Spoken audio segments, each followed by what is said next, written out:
Hi, I'm Sandra Niazi, and I'm here to welcome you to this edition of Rutherford County Magazine. First, we'll talk to the GIS crew, who recently held a GIS Day at Central Magnet School. Next, we'll talk to some people about the 150th anniversary of the Civil War here in Rutherford County and learn about some of the places that were impacted by the war. Lastly, we'll visit McFadden's School of Excellence and learn about their new outdoor learning center called Leaves for Learning. So sit back and enjoy this edition of Rutherford County Magazine.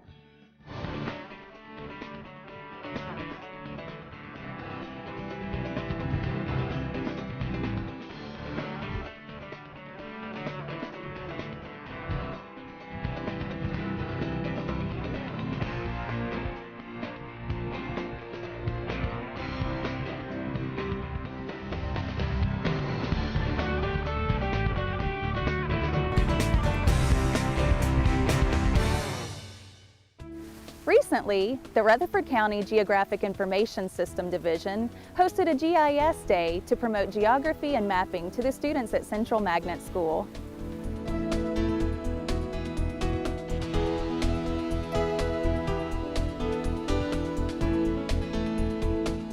As part of GIS Day, we had a showcase of local, state, and federal folks coming in that do GIS on a daily basis. We had folks from the National Park Service, from the National Response Center area. Lori does helicopter stuff where she maps fires out of a helicopter. We had a stormwater and engineering from Rutherford County. We also had folks from Rutherford County GIS on hand. We're hosting the event, so we invited all of our friends and partners to showcase what they do, how they do it, and how to spread the word out to the kids and their families. GIS is for everyone.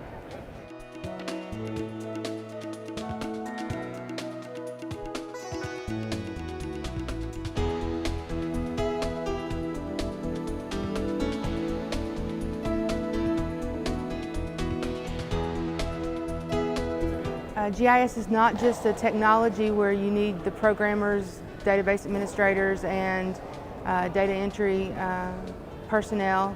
Although it is all those things, it is also pervasive in many fields such as water resource management, archival, historical information management, weather forecasting, emergency management, information systems management. It can pervade all of those fields and allow you to manage those using a GIS and spatial components of those fields as well.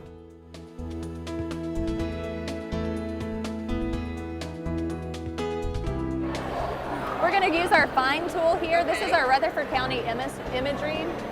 You'll put your address just like this. Perfect, and now hit find.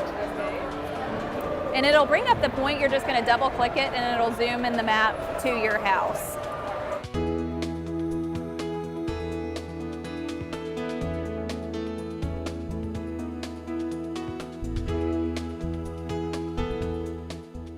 We began in 2006 with an invitation to participate along with Smyrna, the town of Smyrna, in a third grade class. We went from third grade classes to participating to hosting high school students and participating on MTSU campus. So we've had college students and we've had high school students, so we're taking more of an introduction to career paths.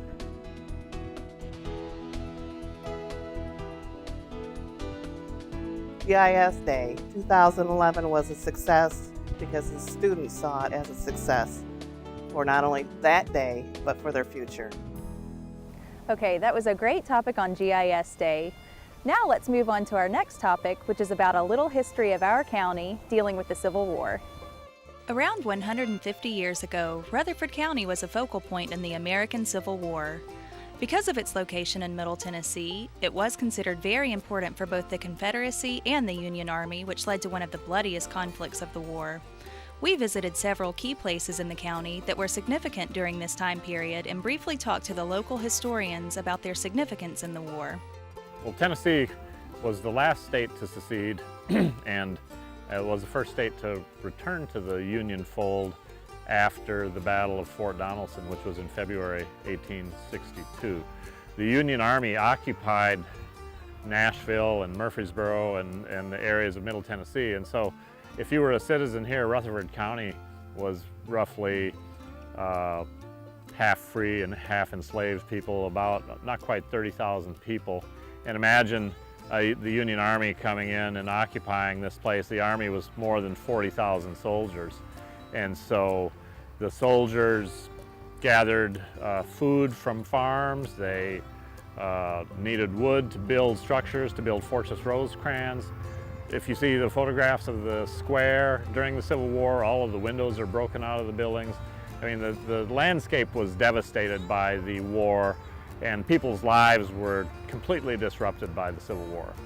Luckily, the courthouse itself stayed in relatively fair condition. Although they were in the courthouse, they were sleeping in the courthouse, they had offices in the courthouse, they had a jail in the courthouse. Overall, they kept it in fairly good condition. More importantly than that, all the records housed in the courthouse that are today located at the county archives, they didn't harm the records. Very, very few of our records that date way back to 1804 would have been in the courthouse during that occupation. We still have them today. We are missing one or two of the old deed books, but just one or two. And so it's very amazing that all the records in the courthouse still survived the Civil War. So the Union Army took very good care of the courthouse itself. Now the yard was a whole different matter. They knew they were going to be here for a year or two, maybe longer, till the duration of the war was over. So they built very substantial tents. They actually looked like mini log cabins on the courthouse yard, right around where we park today. There was tents and little quarters everywhere. Any trees standing inside of the courthouse were torn down so that they could see from the courthouse out in the vicinity of Murfreesboro. So there was a lot of destruction.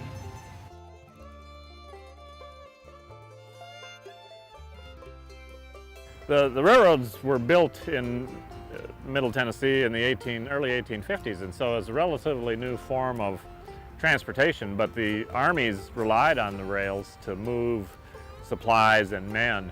And the rail line from Nashville to Chattanooga was crucial. That's one reason that the battle was fought here. And it's why this battle was so important, because the Union Army was able to gain control of the rail line and thereby control transportation and movement of supplies in Middle Tennessee. And the rail line is in the same location it was during the Civil War. And so it's a feature on the battlefield that helps people understand why the battle was fought here and how men and supplies moved. After the Union Army won the Battle of Stones River in January of 1863, they were planning on staying here for the duration of the war. Also there again to protect that railroad and protect the old Nashville Highway, the two main arteries to get supplies from the north to the south through the state of Tennessee. The Union Army built Fortress Rosecrans. It was the largest earthen fortification built in the United States ever in American history. Earthen fortification being just that. They piled up dirt and rocks and debris and made a huge fort. That fort reached right here from about the end of West Main Street all the way down to where the Harley dealership is on Murfreesboro Road. So the fort was huge. The fort had numerous cannons in it, probably hundreds of cannons in it, to guard the railroad once again, to guard the old Dixie Highway once again. But more importantly, they had a cannon or two sighted to the courthouse. They told the citizens of Murfreesboro that if the citizens helped the Confederates come back to Murfreesboro, like Forrest had done previously, that the Union Army was going to blow up the courthouse. So there was literally one or two cannons sighted at the courthouse, aimed at the courthouse, and if the Confederates came back, they were going to blow it up. Luckily, that never happened.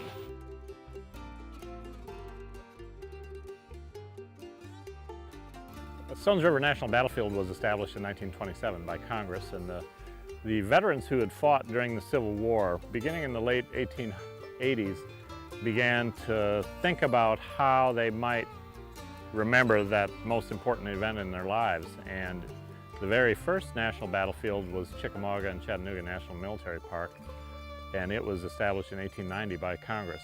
If you think about the soldiers who fought the Civil War in the 1860s, they were young men in their teens and 20s and 30s.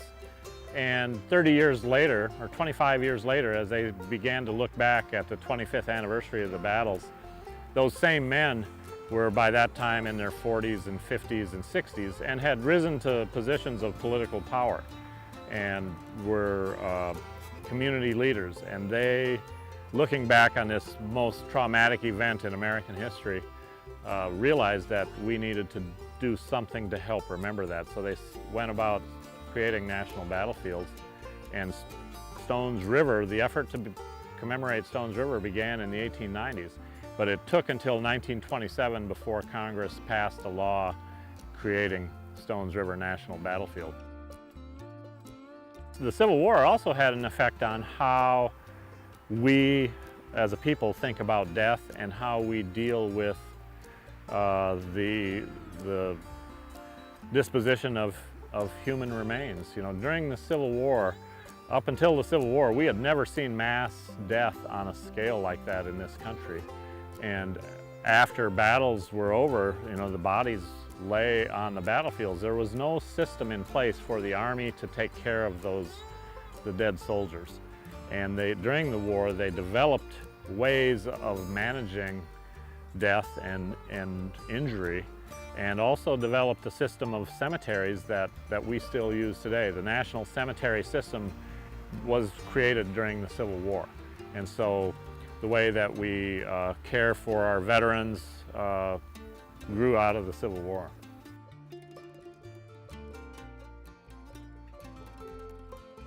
Well, what brought the war here was really two things. The plantation with its natural spring on site and Dr. Manny. And that's the same thing that brought the Mannies here and the Native Americans was the spring. The land was a 274-acre land grant, but the Mannies had increased it to 1,500 acres by the time of the Civil War. They had 249 slaves that were living here. So there were a lot of crops available to keep that many people alive, as well as the spring. And so the Union officers were camped here to use the spring and all of the resources that were available. And then if there were injuries, they had a doctor on site too. July 13th, 1862 was Nathan Bedford Forrest's birthday. And he led a raid on the city of Murfreesboro. And Colonel Duffield's troops were camped here at Oaklands. And when they led this raid on Oaklands, they were successful. And they overcame the troops. Colonel Duffield was very seriously wounded in that skirmish, and then he recuperated with the Mannies for a number of months afterwards. His wife came from up north and stayed here with him as he was cared for by Dr. Manny and by his daughter-in-law, Adeline. After Dr. Manny's wife passed away, he gave the plantation not to his son, Lewis, but actually to his daughter-in-law, Rachel Adeline Cannon Manny. She was the daughter of Governor Newton Cannon, the first Whig governor of the state of Tennessee. And Adeline had a lot more obligations than the average plantation mistress. Her husband was never very healthy. He didn't have a lot of responsibilities. Dr. Manny had really been carrying the plantation until the time that he gave it to Lewis and Adeline. Lewis did help, obviously, with the plantation business to some degree, but Adeline was very busy, and you'd find her every day around the house doing a lot of the things that some of the plantation mistresses just didn't have to do. She was doing some bookkeeping. She was overseeing all of the house slaves and the servants. There were 249 slaves that lived here on the plantation, so her responsibilities really were overwhelming sometimes. The soldiers that were camped here and that stayed at Oaklands during the Civil War had to use up all of the supplies that were here, not only the crops and also the animals that were here, the livestock on the plantation, but also all of the fences. There were no more cedar rail fences left on the plantation at all. So by the end of the war, with no slave labor to rebuild fences, no money left to buy crops and animals and to really get this plantation back to what it had been, that would never be possible again. So Adeline was forced to sell the house at auction after her husband died, and she moved down the street. Manny Avenue, North Manny Avenue, all the way out to Lytle had been the driveway. But prior to her husband's death, Lewis and his father, James Manny, did sell tracts off of the driveway, and they created the first subdivision in Murfreesboro, which was called Manny's Addition. Oaklands was placed on the National Register of Historic Places for not only the Civil War significance, but also because of the architecture of the house. Oaklands is a country version of Italianate architecture, and it hosted many notable guests. Dr. Manny giving the plantation to Lewis and Adeline meant that there were many notable and important visitors that were here, and Lewis and Adeline built this Italianate addition onto the front to host a lot of these guests that they would have, and one of the most important ones visited during the Civil War, and that was President of the Confederacy, Jefferson Davis. He visited troops that were here and were involved in the battle.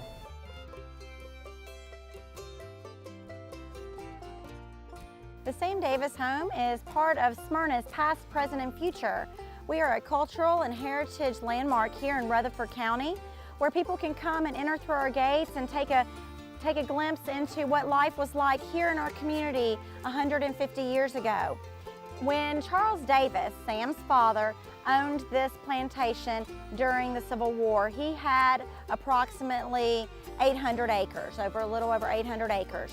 A lot of that was farmed for cotton. He had a huge amount of hogs here, so it was a very active farm. Sam served in the Confederate Army under Coleman's Scouts, and then was captured and tried as a spy, even though he was a member of the Coleman Scouts. He was captured by General Dodge close to Pulaski, and they tried him and offered him his life if he would give up his source. But Sam Davis, at the age of 21 years old, said no, he would not give up his source. So they tried him and hanged him in Pulaski. His body was later brought home to be buried in the family cemetery. But due to that participation in the Civil War, that participation 150 years ago, the fact that Sam Davis showed and embodied the spirit and qualities of integrity and honor and courage that still we want our youth to embody today, that is how it is important. That is why it is important that the Sam Davis Home participates in the 150th or the sesquicentennial of the Civil War. Okay, that was a brief look at some of the history of the Civil War in Rutherford County.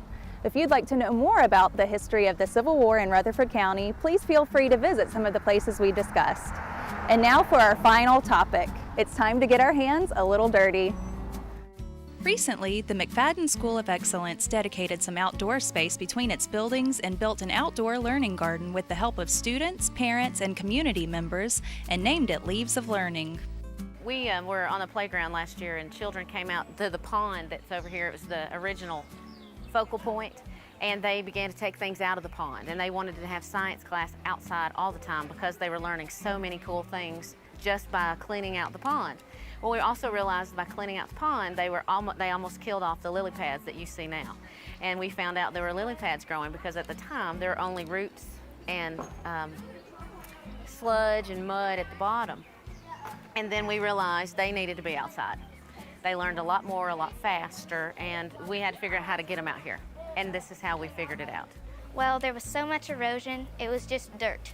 There was no grass, there was no path, there was no anything. It was just, there was no garden beds, there was no sunflowers, there was no anything. We just started out, our pond was our inspiration. Kids jumped on board, and once we got the kids on board, of course, we've got parents and community folks, and it's really turned into something special. We're still working on it. It's never going to be finished. We're always going to have something to do, and it's never going to stop helping us learn. Well, with this project, I know our 4th and 5th graders are our lead people in it, but we've got everybody from kindergarten all the way up coming out here and doing things and seeing what's going on in the garden, doing things as far as projects in their classrooms as well. So everybody, it's a school-wide project, so everybody's come on board with this garden project.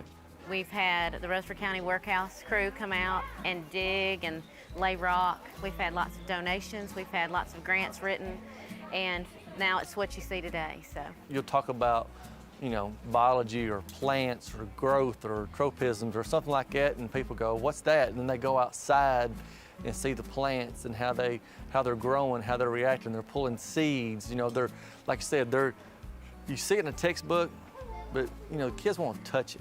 Kids want to be a part of it. Kids want to be able to see it.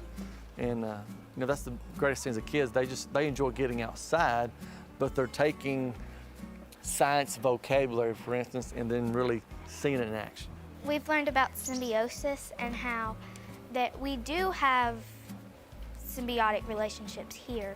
There's squash bugs that are parasites that ate all our pumpkins.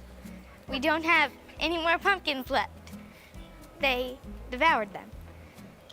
And that was a big experience because we got to actually help by killing the squash bugs.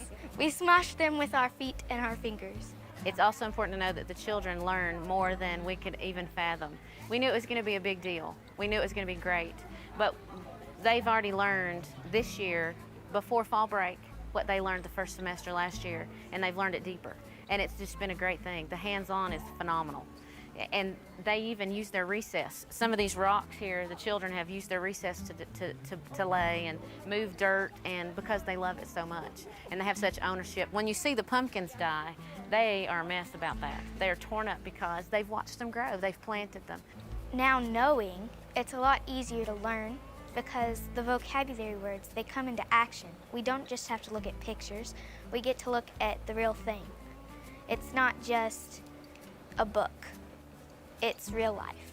I know other people are coming and looking at our program that we've already started and seeing what they can do at their schools, so that's exciting.